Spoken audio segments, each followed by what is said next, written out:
Pour plus de vidéos replay, abonnez-vous sur la chaîne YouTube TFM. Appuyez sur la cloche pour avoir des notifications.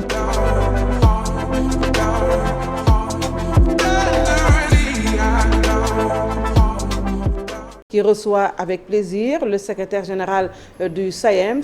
Il s'appelle Saourou Sène. Bonsoir, Monsieur Sène. Bonsoir, Binta. Bonsoir à Barthélémy aussi. Bonsoir, Barthélémy. Oui, bonsoir, Binta Diallo. Alors, votre syndicat, le SAEMS, a réuni son bureau exécutif national aujourd'hui. Alors, qu'est-ce qui a été retenu? Merci beaucoup de me permettre de revenir sur cette rencontre du bureau exécutif national du syndicat autonome des enseignants du moyen secondaire. Je rappelle que c'est une réunion qui s'est tenue dans un contexte que vous savez, avec la pandémie, et le plus normalement du monde, le bureau exécutif national a exprimé sa vive préoccupation par rapport à la situation scolaire. Et les gens sont revenus un peu pour faire le compte rendu par rapport au respect du protocole sanitaire au niveau de l'intérieur du pays. Et le constat est fait quand même que beaucoup d'efforts doivent être encore faits pour aller vers le respect du protocole sanitaire. Et je crois que nous devons mettre à profit les vacances pour non seulement mettre tout le dispositif en place, profiter de ces vacances pour désinfecter les écoles, profiter aussi de ces vacances-là pour renforcer les écoles en infrastructure, notamment en table-banc. Parce que partout où les élèves se mettent à 2 ou 3 ou 4, et surtout 3 ou 4 élèves, mais le plus naturellement du monde, personne ne pourrait respecter la distanciation physique. C'est la raison pour laquelle, par rapport à cette question de la pandémie, je crois que cela a occupé beaucoup les débats du syndicat autonome des enseignants du moyen secondaire à travers ce Ben-là. Et le dire aussi, ces moments de vacances, si ça s'avère même insuffisant pour mettre le dispositif avant que les élèves ne reprennent, rien n'empêcherait au ministère de l'Éducation de prendre la mesure de la prolongation d'une semaine au moins pour que tout le dispositif soit mis en place avant la reprise. Est-ce qu'aujourd'hui les autorités ont les moyens quand même de mettre tout le dispositif nécessaire, le protocole sanitaire qu'ils avaient promis dans les écoles? Écoutez, moi je crois que quand même l'école doit bénéficier d'une solidarité nationale. On ne pourra pas trouver des excuses pour dire que non, on ne pourra pas mettre le dispositif en place. Si c'est cela, mais les autorités n'ont qu'à le dire, on arrête les enseignements apprentissage. Je crois que quand je parlais de solidarité nationale, d'abord, j'ai vu d'abord que le ministère de l'Éducation a remis des masques. Ce n'est pas suffisant quand même, mais les collectivités locales doivent participer, toutes les entreprises sénégalaises. Si nous sommes d'accord que l'école est l'école de tout le monde, je crois que tout le monde doit participer à mettre le dispositif. Mais d'abord, la responsabilité de l'État, je le dis, elle est entière. Mais vous, en tant que syndicat d'enseignants, qu'avez-vous fait jusque-là pour protéger les élèves? Mais ce qu'on fait d'abord, c'est de communiquer avec les élèves, parce que la sensibilisation, elle est importante. Tous les enseignants... On sait que les syndicalistes ont un peu d'argent quand même, un petit budget, ne serait-ce que pour acheter 50 masques, 100 masques. Pour... Non, écoutez, à la première vague, nous, au niveau du syndicat autonome des enseignants du moyen secondaire, et d'ailleurs de façon exceptionnelle, nous avions pris un montant de 500 000 parce que je devrais aller sur le terrain, notamment dans la région de Thiès, à l'intérieur, dans le monde rural, pour voir est-ce que les enseignants disposaient de masques et de gel hydroalcoolique. Uniquement les enseignants, pas les élèves. Non, vous êtes des pères de famille. Je vais vous dire, je crois que ceux qui doivent, en termes de syndicats, ceux qui doivent participer quand même à peut-être donner quelque chose, c'est les centrales syndicales qui reçoivent quelque chose de l'État. Nous, nos organisations syndicales ne reçoivent aucun franc de l'État du Sénégal, c'est les cotisations des enseignants. Et rappelez aussi que le corps enseignant était le seul corps de la fonction publique sénégalaise qui a pensé non seulement à la création d'un fonds de solidarité nationale pour la lutte contre la Covid. Et ce fonds-là a enregistré de la part des enseignants du Sénégal la somme de 18 millions et quelques. Et malgré ce moment où tout le monde était d'accord que l'État du Sénégal, de par les rappels qu'il doit aux enseignants, ça tournait autour de 100 milliards de francs CFA. Mais n'empêche, nous nous sommes dit que c'est une pandémie, le Sénégal a besoin d'une solidarité. Un sursaut national, un sursaut national. Oui, c'est un sursaut national. En tout cas, on l'avait dit, tout le monde avait la crainte quand même de mettre 4 millions d'élèves sur le chemin de l'école. On a vu ce qui s'est passé. L'État avait promis un protocole sanitaire. À l'arrivée, il n'y a presque rien. Des écoles qui n'ont pas d'eau, des doubles flux qui sont toujours là. Avec des salles de classe pléthoriques. Est-ce qu'il n'est pas préférable, Saourou Sène, de fermer les écoles ou d'augmenter le temps des vacances. Vous savez, au début de mon propos, c'est ce que je disais. Oui. Je crois que ce moment de vacances doit être un moment de profit, de partage d'abord entre toutes les familles d'acteurs. Je considère que le ministère de l'Éducation nationale, dans la situation d'aujourd'hui, il est impératif, mais qu'il tienne une réunion, même si c'est en visioconférence, avec tous les acteurs, que ce soit les organisations syndicales, mais ses agents techniques, les parents d'élèves, les partenaires de l'école, pour qu'avant cette rentrée-là, mais avant la fin de ces vacances-là, qu'on puisse réorienter ce qui mérite de l'être. Et à partir de ces vacances-là, profiter de l'occasion. En tout cas, d'emblée, les parents d'élèves que j'ai entendus, ils ont dit non, il n'y a pas de prolongation. Non, écoutez, les parents d'élèves, je crois qu'ils n'ont pas le choix. C'est l'État qui décide. C'est la responsabilité de l'État qui est engagée. Parce que quand il y aura contamination dans les écoles, mais ça, c'est l'école qui sera, c'est le gouvernement qui sera responsable. Et à partir de ce moment, j'ai bien dit qu'une réunion de tous les acteurs et autour du ministre de l'Éducation devrait permettre à ce qu'on essaie de voir avant la reprise des enseignements-apprentissages, qu'on se donne les moyens, mais de reprendre tous les éléments du protocole d'accord afin qu'on mette le dispositif en place. Et je disais déjà que si le temps s'avère insuffisant, dans quelques 3 ou 4 jours, on va reprendre parce que c'est la semaine prochaine. Aujourd'hui, c'est mercredi. Ouais, c'est la raison pour laquelle je dis que dans les normes, l'importance, les enjeux militent en faveur peut-être d'une prolongation, ne serait-ce que d'une semaine.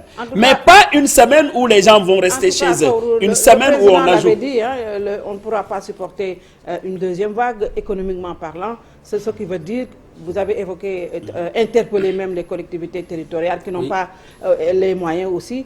L'État non plus. Je pense que la sage décision quand même serait de fermer. Mais pourquoi personne? Non, je ne suis pas d'accord que personne n'a les moyens. Non, quand même, un État... Mais c'est le président lui-même qui l'avait dit. Non, écoutez... Non, mais à vous entendre parler, apparemment, vous voulez mettre tout sur le dos de l'État. Non, je dis bien que l'école, c'est l'école de la République. Oui. Et l'État du Sénégal a l'entière responsabilité par rapport au fonctionnement des écoles. Oui. Maintenant, l'école aussi est une compétence transférée. Oui. C'est pourquoi j'ai interpellé les collectivités locales. Et j'ai indiqué aussi que l'école, c'est le bien national. À partir de ce moment, j'ai même interpellé les mécènes, les entreprises. Tout le monde doit participer à la sécurisation de l'école. Les bonnes volontés. Oui. Ça, c'est un aspect. Maintenant, l'autre aspect aussi sur lequel le Bureau national est revenu quand même, c'est les questions de gouvernance. Nous avons vu récemment des collègues qui devaient être mis en position de stage et qui manifestaient. Pourquoi? Parce qu'ils ne savent pas à quel sens se vouer. Oui. Et pourtant, dans la même semaine, peut-être il y a un problème de communication. Surtout mais dans un contexte où on remet un peu en cause la formation des enseignants. Mais justement, nous avions déjà indiqué au ministère de l'Éducation la nécessité de sortir les OS qui doivent mettre ces collègues-là à la disposition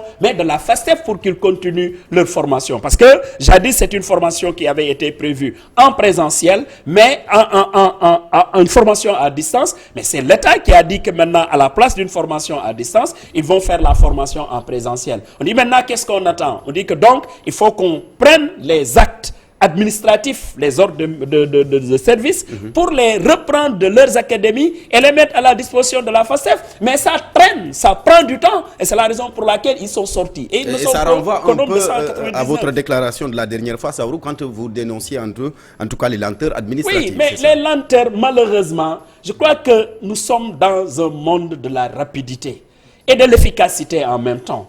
On ne peut pas gérer les affaires au quotidien avec un tralala, un train-train. Non, moi je crois que quand même, il faudrait que les gens comprennent les enjeux et que dans la prise des décisions, non seulement qu'on soit rapide, mais qu'on soit efficace. Parce que le temps n'attend pas. Et ces collègues-là ont beaucoup attendu. C'est la même chose pour le CNEPS de Thiès. Où non seulement aujourd'hui, nous avons quelques 200 collègues formés déjà au CNEPS de Thiès, qui attendent leur recrutement, pendant que dans certaines académies, on fait recours à des chargés de cours en éducation physique. C'est inacceptable. Ces doléances dans ce contexte quand même de pandémie. Mais écoutez, vous savez, quelle que soit la situation de la pandémie, la formule, elle est claire pour nous.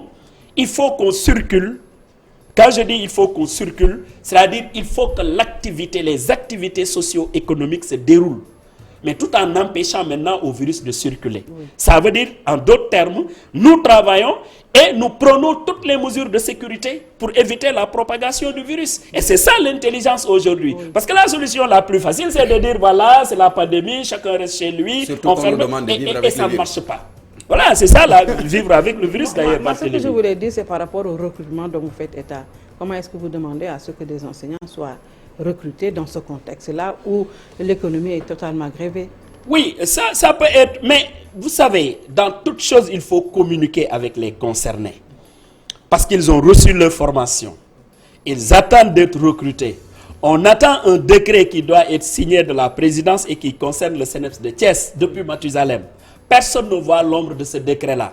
Et tant que ce décret n'est pas signé, nous ne pouvons pas aller vers le corps des PCMG en EPS et échanger avec le gouvernement du Sénégal le moment opportun sur la question du reversement. C'est ça le problème. Et ce qui pose davantage de difficultés, c'est qu'il y a une absence de communication, il y a absence de coordination. C'est la raison pour laquelle nous le disons à les autorités ont toujours dit qu'elles n'ont jamais fermé leurs portes. Non, écoutez, mais les portes sont fermées parce qu'il n'y a plus de rencontre de monitoring des accords. Oui. Et pourtant, l'avant-dernier conseil des ministres, le président avait indiqué cette nécessité d'aller dans des rencontres avec les organisations syndicales. Je ne vois pas. Où est-ce que vous en êtes avec les accords de 2018? Mais justement, ces accords-là sont sur la table, absolument rien n'est fait. Parce que tout simplement... Il y a des choses qui ont été faites quand même. Non, écoutez, moi je dis dans la situation... Vous n'êtes jamais satisfait les enseignants. Non, dans la situation d'aujourd'hui. Je dis que le gouvernement doit aller très rapidement vers le monitoring des accords. Mais reconnaissez quand même Saourou Sen, que le gouvernement a fait des efforts. Écoutez, moi je ne suis pas en train de quantifier ce qui est fait ou ce qui n'est pas fait. Mais parce que je sais que dans ces accords-là, j'en avais parlé le moment, avec l'indemnité de logement qui est augmentée, même si les impôts sont passés par là, entre autres. Mais ce qui reste et qui mérite des échanges, c'est d'échanger sur le système de rémunération des agents de l'État qui dépasse même les enseignants seulement. C'est toute la fonction publique sénégalaise. Étant donné qu'une étude a été menée et l'étude a montré effectivement que le système est désarticulé, il est déséquilibré. Et à partir de ce moment, je crois qu'il faut corriger. Nous avions pensé déjà par rapport à la situation des lenteurs administratives, mais qu'il va falloir enclencher le processus de dématérialisation qui permette à ce que ce système archaïque, anachronique et dépassé, qui consiste à faire venir des dossiers du Fouta, je ne sais pas de quelle localité, vers la fonction publique, avec tous les pertes de dossiers, nous avions considéré avec la technique et la technologie, mais tout cela pouvait être dépassé. C'est la raison pour laquelle je crois que quelque part, il y a un manque de volonté politique et une absence totale de communication entre le ministère de la fonction publique et les organisations syndicales. Il y a beaucoup de parents d'élèves qui ont dit qu'à toute chose malheur est bon, parce que cette année, quand même, on a connu une accalmie, il n'y a pas eu de grève. J'espère que vous n'allez pas encore aller en grève. Moi j'ai rappelé déjà que l'accalmie, mais c'est les enseignants. Parce que nous, on a dit que personne ne pourrait être plus patriote que nous.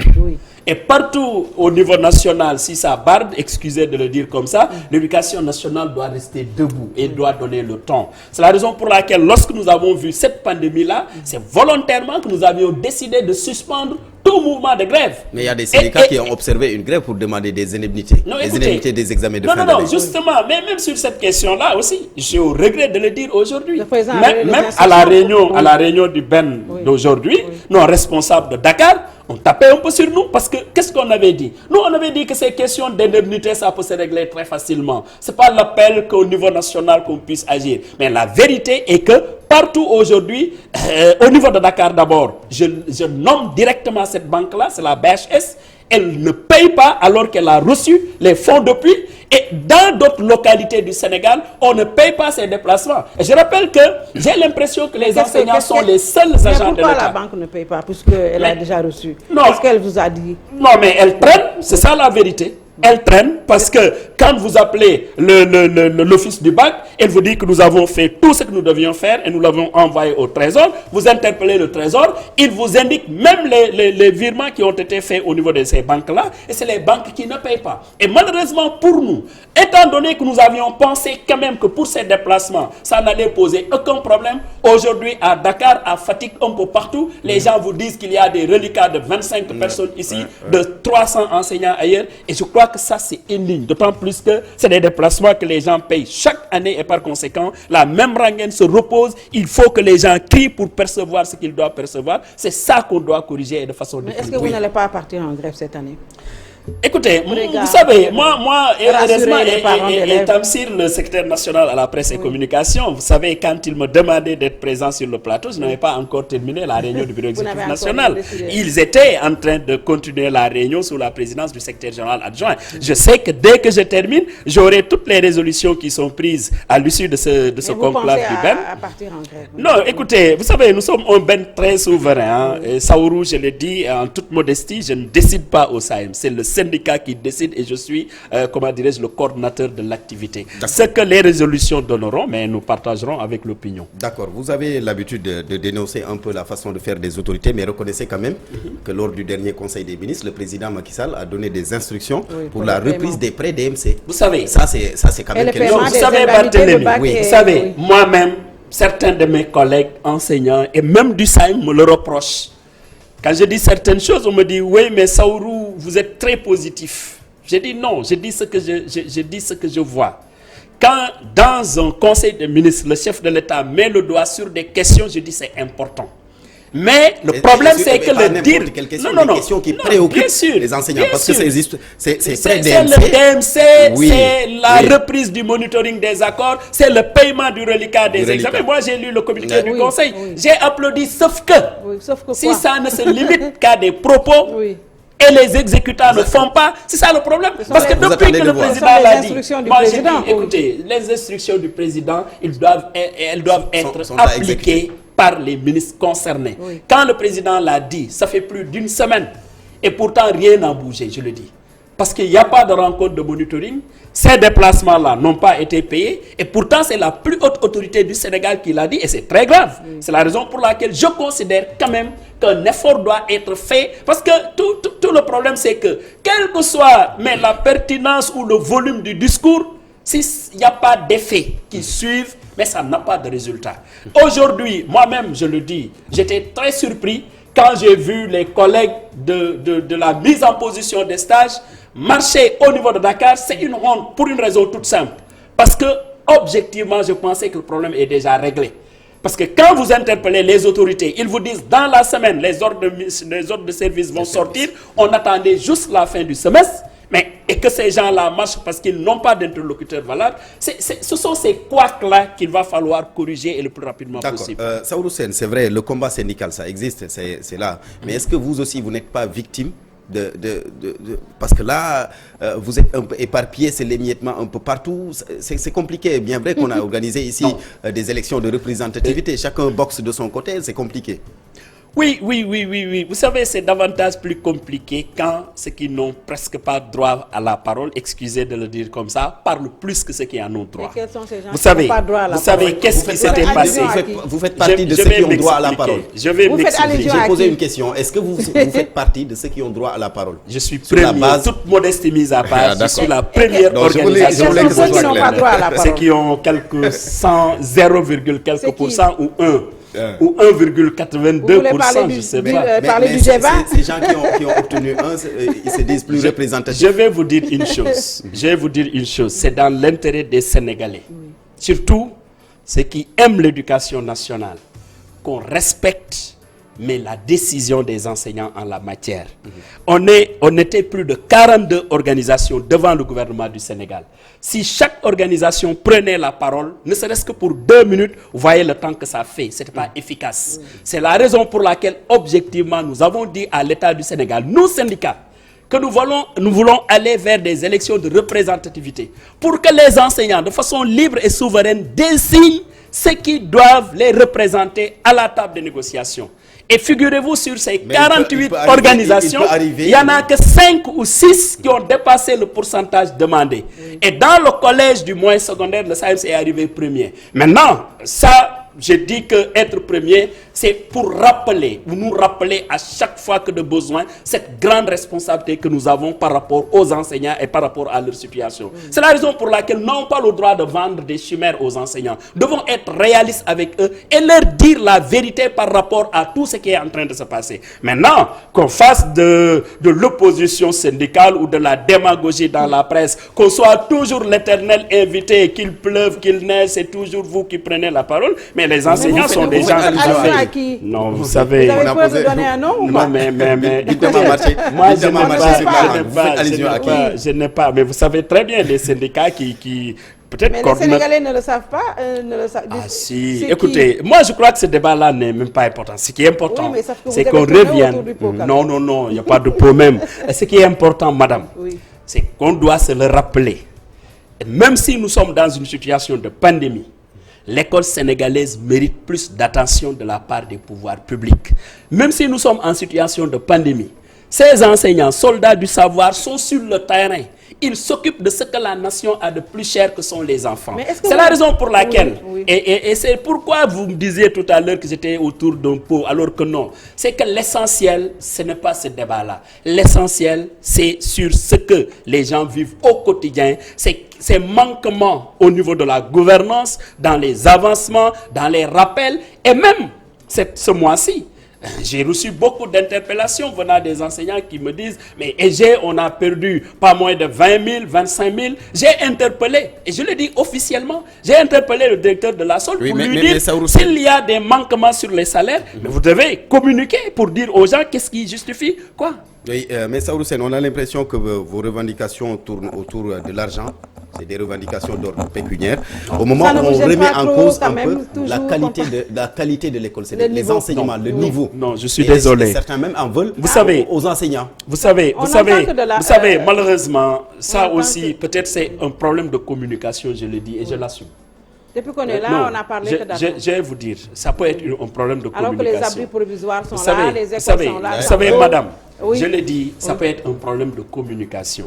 Je sais très bien qu'à chaque fois que les enseignants parlent d'argent, ils parlent de leur argent. Il n'y a pas de honte de parler de son argent. L'autre aspect en avez maintenant, quand même reçu. bien Il y a sûr, des élèves- bien vous en sûr. avez quand même Non, beaucoup vous me reçu. laissez. Il y a des élèves qui sont au fin je Vous en avez vous quand même explique. beaucoup reçu. Je vous explique. Étudient dans des Je vous abris explique. provisoires. Je vous explique. Oui. Vous savez, tout ce qui est en train d'être dit, c'est dans l'intérêt exclusif de l'éducation nationale. Le problème que nous avons, quand vous prenez un jeune Sénégalais à partir de Dakar, de Thiès ou de Saint-Louis, vous l'envoyez à Salémata, vous l'envoyez à Ebarak, vous l'envoyez dans une zone lointaine, il n'est pas en contact avec l'administration centrale, alors que c'est un agent de l'État comme celui qui est à Dakar. S'il doit avancer, c'est la croix et la bannière. Si on doit l'intégrer dans la fonction publique, c'est la croix et la bannière. Et ce sont ces lenteurs-là qui font que l'État lui doit beaucoup. C'est ça qui fait que lorsque nous parlons, même on aurait dû se limiter aux lenteurs pour sous-entendre, tant qu'il y a lenteur administrative, il y a dette quelque part. C'est ça qui fait que ce débat-là arrive. Maintenant, Saourou, vous avez récemment effectué une tournée à l'intérieur du pays. Oui. Qu'est-ce que vous avez vu par rapport aux conditions d'apprentissage? Justement, vous savez, quand je suis... D'abord, j'étais dans la région de Saint-Louis il n'y a pas longtemps. J'arrive le matin, au plus tard 8h30, 9h. J'arrive à Mbumba, dans l'IFDPT. Quand j'arrive à Mbumba, je suis tombé sur une foule d'élèves. Et j'ai dit au chauffeur d'arrêter parce que ça, ce sont nos élèves. Et je suis venu, je les ai rencontrés. Je dis, mais qu'est-ce qui se passe ici? Certains d'entre eux me disent, mais vous, on vous reconnaît à la télé, c'est qui? Je leur ai dit que c'est le représentant, le secrétaire général du syndicat autonome des enseignants. Quel est votre problème? Ils me disent qu'ici, nous avons un manque de professeurs. C'est pour cela que nous marchons. Je dis, je prends tout de suite mon téléphone, j'appelle le ministre. Et j'ai appelé le ministre Mamadou Talla, automatiquement, et heureusement pour nous, il m'a pris. Je lui ai dit, mais monsieur le ministre, je suis là dans le Fouta. Il m'a dit, mais EG, là où vous êtes, il y a beaucoup de bruit. Je lui ai dit, justement, parce que je suis tombé sur une masse d'élèves qui réclament des enseignants. Il m'a dit, en bon, c'est où? Je dis, le lycée de Boumba. Il m'a dit que EG, je vous reviens dans quelques 5 à 10 minutes. J'ai dit aux élèves, calmez-vous maintenant, on attend la réaction de monsieur le ministre.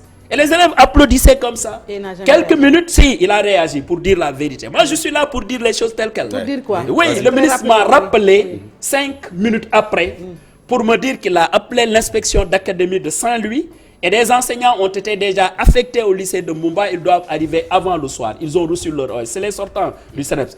De la FASTEF. Vous me permettez d'ailleurs de rappeler par rapport à ces enseignants-là. Il y a un problème. Parce que ces enseignants-là qui ont pris service, on ne peut pas comprendre qu'il y ait une différence salariale au niveau des académies. L'une des académies dit que puisque vous avez commencé le 11, on vous paye la moitié du mois. L'autre académie paye l'intégralité du salaire. peut pas être accepté. Alors que les enseignants ont commencé... C'est les mêmes. Merci. C'est les mêmes. Merci. Donc il faut qu'on règle globalement cette question de salaire des sortants de la FASTEF. En tout cas, on a entendu le directeur de la formation dire qu'un enseignant peut se retrouver avec 3 millions ou 4 millions à la fin du mois. Je pense que vous êtes assez riche. Vous en avez quand même beaucoup reçu, hein, monsieur Saourou Sène. Alors merci et nous souhaitons un joyeux anniversaire à votre fille, notre nièce, Aïcha Sène. Aïcha fait son qui souffle ses bougies aujourd'hui. Alors joyeux anniversaire à Aïcha Sène. Merci également à vous, Saourou, d'être venu. Merci à vous, Barthélémy. Merci beaucoup, Binta. Merci. Merci d'avoir suivi.